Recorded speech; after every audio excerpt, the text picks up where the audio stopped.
Halo guys, balik lagi sama gue William di channel Arah Market. Dan hari ini kita ngebahas perjalanan gold, terutama di pencapaian week sekarang masuk ke week 3 ya, dimana kita tinggal 2 minggu lagi menuju pencapaian target gold untuk quarter 3. Karena akan FOMC meeting yang hanya terjadi 8 kali dalam setahun. Dan ini akan menjadi, menurut gue ya, di week ini bakal banyak kejutan, terutama menjelang FOMC, di mana track recordnya itu sangat bombastis, terutama di bulan September. Behaviornya pun juga berbeda-beda. Ada yang langsung dump, ada yang nunggu dulu. Nanti gue akan jelasin di belakang kira-kira ada behavior apa yang perlu kita waspadai ketika menuju dari FOMC meeting ini. Sekarang gue mau ngajak kalian untuk bisa ngeliat dari sisi target, pencapaian target.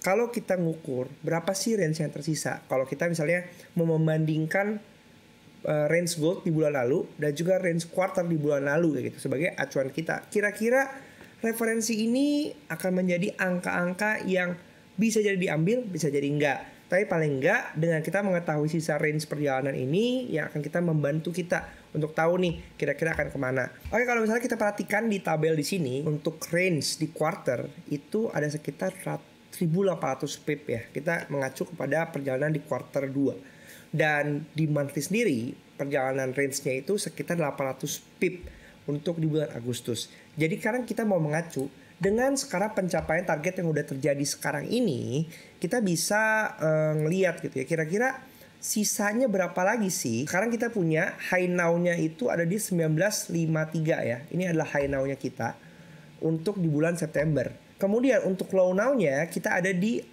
1901-an ya. Itu yang menjadi low dari weekly kemarin gitu. Nah, dengan kita ngelihat ini berarti sisa range bawahnya kita dengan sisa pencapaiannya sekarang ini kita udah di sekitar 500 pipan pergerakannya.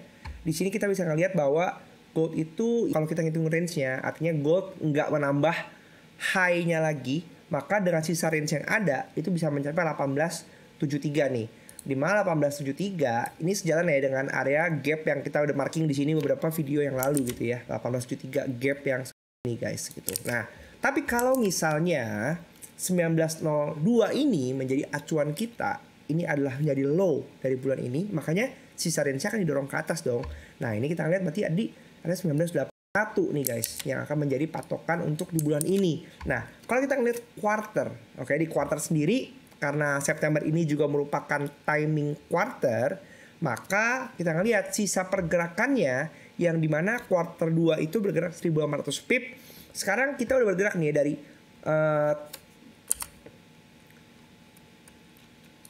high di quarter 3 itu ada di 1986. Kemudian low di quarter 3 itu ada di 1885 gitu ya. Makanya sama treatmentnya dengan pengukuran yang tadi. Kalau misalnya kita menganggap bahwa high now yang sekarang di quarter 3 ini udah yang maksimumnya. Jadi artinya gold tidak ngebuat high baru lagi, maka sisa range untuk di quarter 3 ini bisa kita lihat bahwa sampai sekitar 1800. Dan sebaliknya jika kita mengasumsikan bahwa angka 1884 yang menjadi low now quarter saat ini itu menjadi low paling bawah ya, itu berarti high-nya kan ini akan didorong untuk menghabiskan, yaitu ada sekitar mana? Itu ada di sekitar 2072 yang dimana area 2070 itu ya area-area high now di yearly gitu.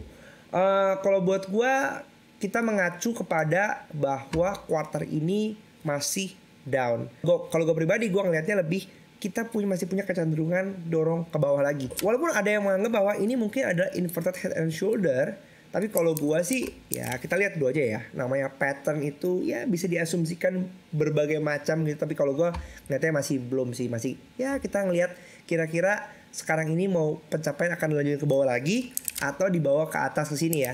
Kita lihat nanti pas FOMC. So far masih menurut gue target 1872, ini 1870-an ini ya minimal kita tutup dulu lah. Oke, dari sini kita akan lanjut ya untuk ngeliat dari sisi tabel RPS yang seperti biasa kita isi di hari-hari Sabtu dan Minggu. Dimana ini adalah waktu market nggak bergerak, tapi of course dengan ada tabel manual ini kita bisa melihat kira-kira pergerakan di minggu depan itu kira-kira seperti apa. Buat kalian yang mungkin belum tahu, kalian bisa tonton video kita langsung ngelihat aja di sini bahwa dengan pencapaian gold yang kemarin nutup di 1923,54 ya, dan kita lihat di sini bahwa open before di daily 1910, kemudian open before di weekly itu 1920. Berarti kita asumsikan kalau misalnya gold bukanya di sekitar 1922 ini ya, karena kita biasanya di setiap awal minggu itu terjadi new week opening gap gitu. Jadi dari angka 1923,54 ini apakah dia akan lompat ke atas atau lompat ke bawah, itu nggak ada yang bisa memastikan. Tapi dengan kita ngelihat bahwa angkanya di posisi open before daily dan weekly ini sama-sama ada di 20 dan 10. Jadi mau dia lompatnya ke atas, mau dia lompatnya ke bawah, menurut gue hukum jikanya akan tetap up. Jadi dengan kita ngelihat di sini, kita lihat dulu di weekly ya, di weekly ini kira kalau misalnya kita asumsikan dia opennya di 1922, maka pivot di 19,3, kemudian ini LB-nya ada di 1900, sedangkan S1-nya di 1907, kemudian HB-nya 1930.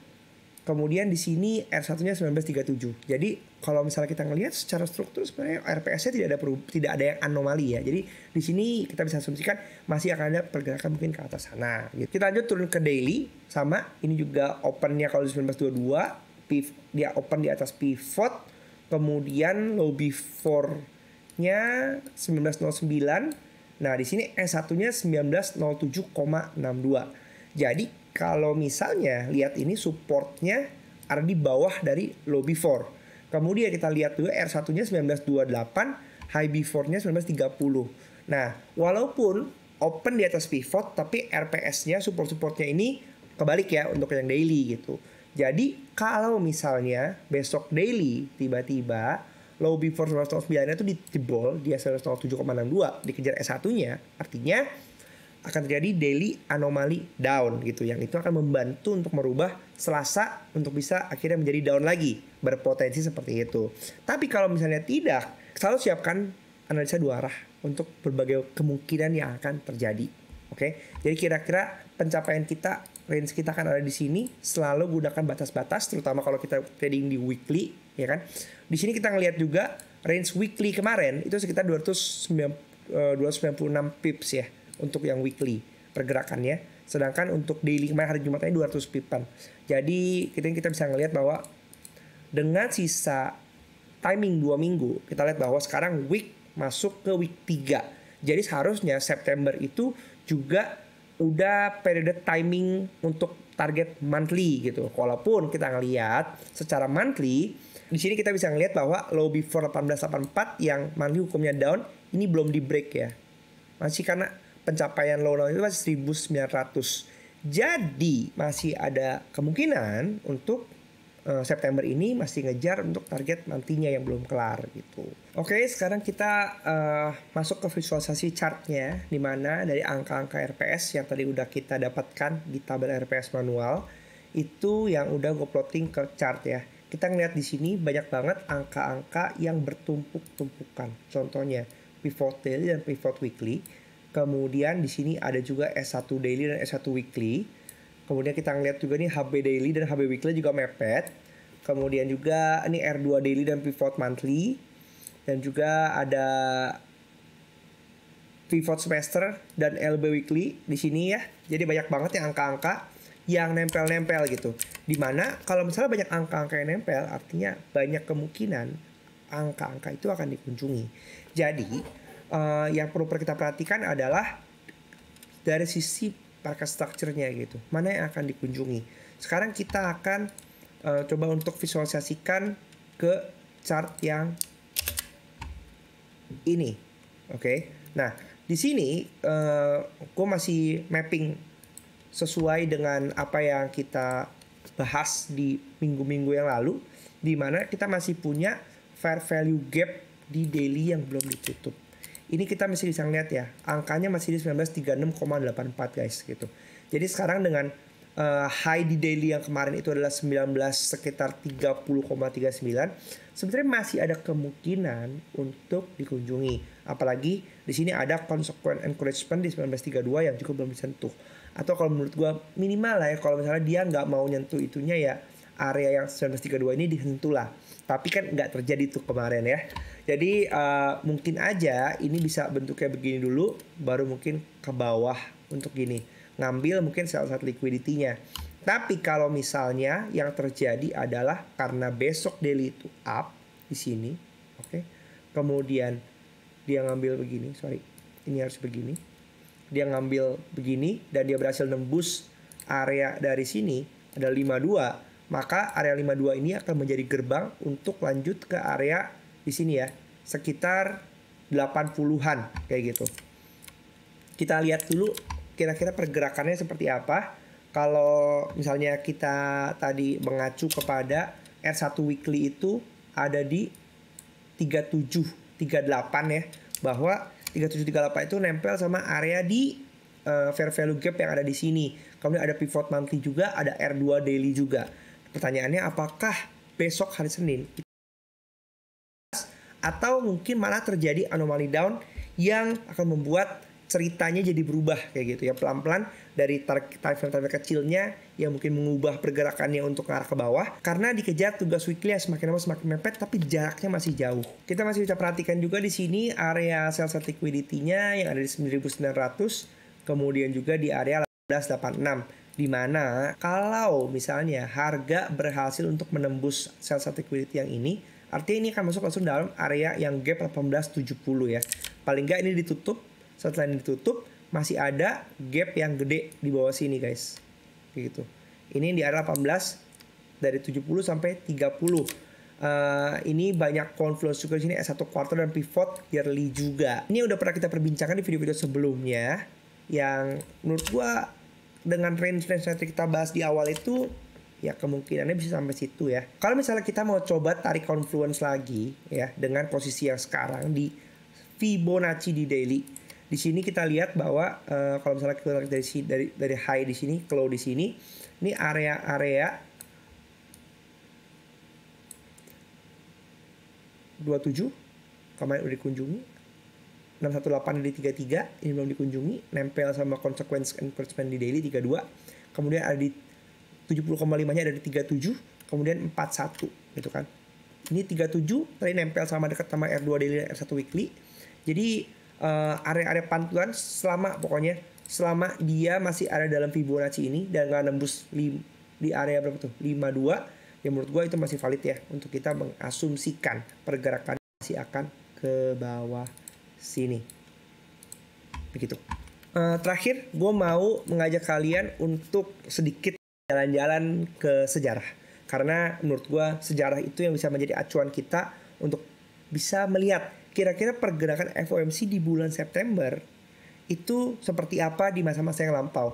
Gue sempet coba backtest beberapa tahun ke belakang, 2022, 2021, 2020, 2019, 2018. Dan di sini kelihatan bahwa sebenarnya ada variasi macam-macam yang terjadi ya. Kita contoh lihat di tahun 2022, di tahun yang lalu, itu di saat FOMC berlangsung, itu cuman bolak-balik aja 200 pip, ya kan, cenderung sideways. Kamisnya juga cenderung sideways, tapi pergerakan masifnya baru terjadi di hari Jumat, kemudian dilanjutkan di hari Senin ya. Jadi total 400 sampai 200, sekitar 600 pip itu dropnya. Dengan hukum jika September yang down dan kuartal 3 yang down juga. Jadi kira-kira mirip nih hukum jikanya dengan yang terjadi 2023. Kemudian untuk 2021 sendiri, ini bisa ngelihat bahwa Selasa Rabu masih pergerakan normal 200 pips. Hari Kamisnya beridam 400 pips gitu ya. Reaksinya berarti H+1. Kayak gitu. Tapi ini kondisinya Septembernya itu monthly-nya up ya gitu. Tapi ini kondisinya dump. Di 2020 ini kita ngelihat September yang hukum jikanya down, tapi kuartal 3-nya up. Nih ya. Ke Selasa Rabu masih adem ayam, gejolak dikit 200 pip. Baru Seninnya baru drop 730 pip, lalu lanjut lagi 300 pip hingga hari Rabunya. Jadi total 1000 pip turunnya gitu. Kalau tadi kita ngitung-ngitung range-nya masih ada sekitar 1000 pip lagi. Apakah kira-kira ini yang terjadi gitu ya, itu nggak tahu. Kemudian kalau di 2019 sendiri, ini kita ngelihat bahwa di hari saat Rabu, saat dia FOMC. Kemudian totalnya 270 pips sikat atas bawah karena tipikal Rabu bisa atas bawah ya. Kemudian dari Kamis hingga Selasa baru lanjut up, naik, kerjakan tugas monthly-nya yang up ya, karena di tanggal 17-18 ini artinya udah masuk timing ke tugas monthly juga. Kemudian di 2018 ini yang terakhir, Selasanya santai, Rabunya jam 100 pip, kemudian dilanjutkan hari Kamisnya 170 pips lagi turun gitu. Jadi ada macam-macam guys fenomena yang terjadi di saat FOMC yang kita juga nggak bisa perkirakan kira-kira yang mana yang bakal terjadi. Jadi buat gua kita sabar aja, nggak usah terlalu panik, nggak usah terlalu terburu-buru. Yang penting kita bisa sediakan analisa dua arah kita, dan yang paling penting menurut gua juga adalah kita jaga money management kita ya, karena kunci dari kesuksesan trading kita adalah money management yang bagus. Jadi jangan FOMO, jadi jangan berpikir untuk kita tuh cepat kaya kayak gitu, karena kalau misalnya kita berpikir seperti itu ya most probably kita akan kalah cepat di market. Jangan lupa juga untuk share video ini ke teman-teman kalian yang mungkin butuh guide untuk bisa sama-sama belajar menjadi trader yang independen. Ingat, gua nggak pernah menawarkan bentuk metode pembelajaran apapun yang berbayar, termasuk dari titip dana, grup signal, VVIP, dan apapun itu yang mengajak kalian untuk bisa berkontribusi membayar pengetahuan gue, karena gue bagikan ilmu ini secara gratis. Tapi kalau kalian mau mengapresiasi apa yang gue lakukan, kalian bisa berkontribusi di link di bawah, ada link-link donasi untuk nyawer-nyawer. Terserah, sukarela. Yang penting apa? Gue pengen kita sama-sama belajar untuk menjadi trader yang independen, dan bagiin juga subscribe channel ini, atau enggak paling gampang like deh, karena satu like kalian itu udah membantu video ini bisa bertemu dengan orang-orang yang membutuhkan lagi. Banyak banget teman-teman yang masuk ke grup Telegram itu datang karena mereka ngelihat konten-konten seperti ini, dan akhirnya bisa belajar bareng dan bisa bangkit lagi dari kegagalan mereka sebagai pedagang emas. Dan sampai jumpa di video selanjutnya, bye.